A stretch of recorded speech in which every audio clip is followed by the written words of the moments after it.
Les femmes en 2018 ne jouissent plus. Bonjour à toutes, bonjour à tous. Alors récemment, le mouvement Tajoui a été lancé.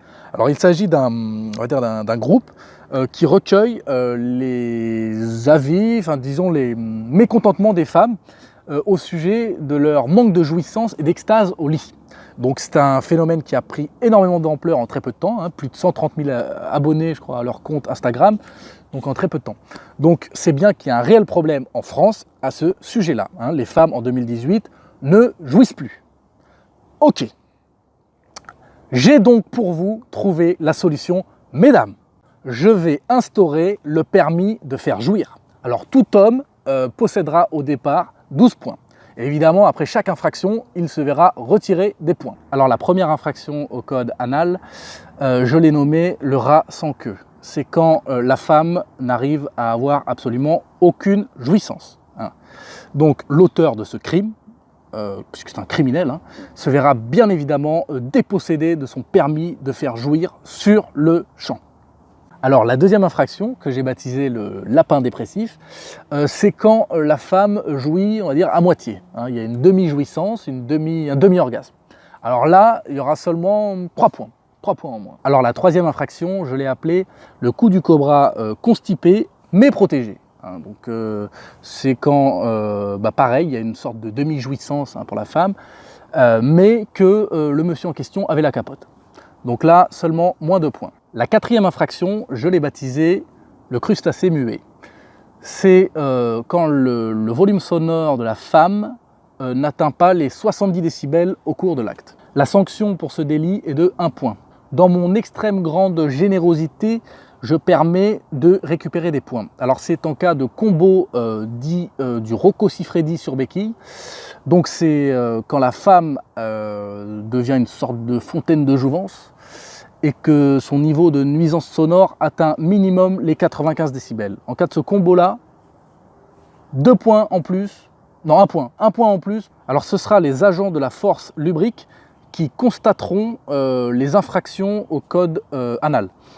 Bien évidemment, il y aura au minimum donc 2 agents postés dans chaque chambre, ou chaque lieu de copulation.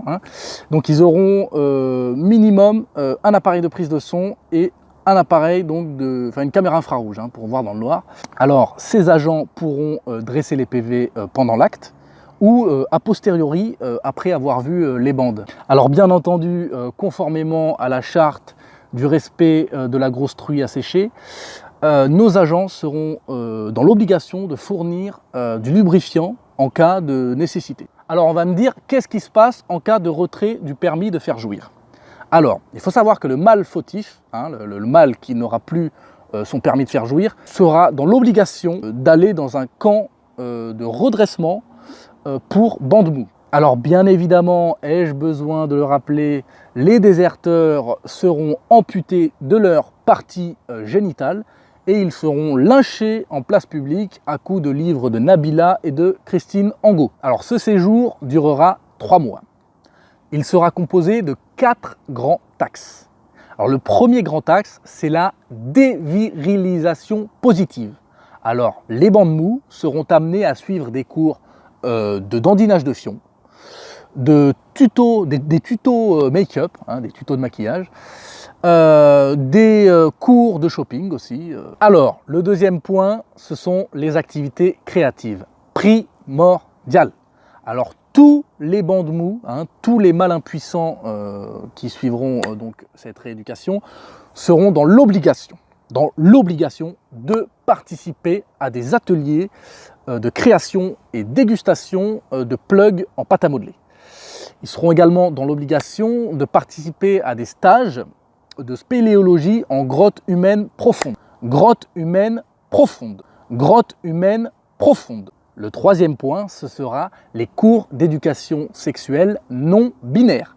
Alors les bandes mous apprendront que dans la vie, on ne naît pas avec un zizi, mais qu'on peut en devenir un si on fait des efforts. Faut le mériter. Les escargots n'ont pas de verge ni de vagin. Je ne vois vraiment pas pourquoi les êtres humains échapperaient à cette règle. Faut réfléchir à un moment donné. Alors le quatrième point, c'est le cours de léchage de godasses. Alors les mâles qui peinent à jouir, là, les bandes mous, les impuissants, là, apprendront qu'ils doivent ramper devant une femme. Ils doivent ramper. Ok? C'est-à-dire que la professeure rentrera dans la classe et leur fera déjà baisser tous les yeux. Tous. Ensuite, elle les appellera un à un. Ils viendront à ses pieds, lui lécheront ses talons aiguilles. D'accord? Celui qu'elle trouvera qui a le mieux léché, hein, qui est le mieux soumis, il aura le privilège de se faire écraser la gueule, hein, dans le plus grand des respects, attention, hein, mais il aura le privilège de se faire écraser la gueule par Madame la professeure. Alors bien entendu, ce vainqueur aura une petite récompense, il aura un lu en forme d'utérus. Bien évidemment, si à la fin du séjour, il reste des hommes qui n'ont pas été correctement redressés, hein, ce qui me paraît totalement abracadabrantesque, hein, au vu des cours qui seront dispensés, mais enfin, sait-on jamais, si jamais il reste des récalcitrants à la fin, hein, et donc qu'on ne peut plus rien pour eux, ils seront bien évidemment, pendus en place publique avec des soutiens-gorge et évidemment des strings. Ça me paraît tout à fait abracadabrantesque. Avec toutes ces mesures de correction de vos maris, mesdames, soyez certaines que vous allez retrouver la magie du lit pour le restant de votre vie. Une phrase, enfin une punchline qui m'a fait rire.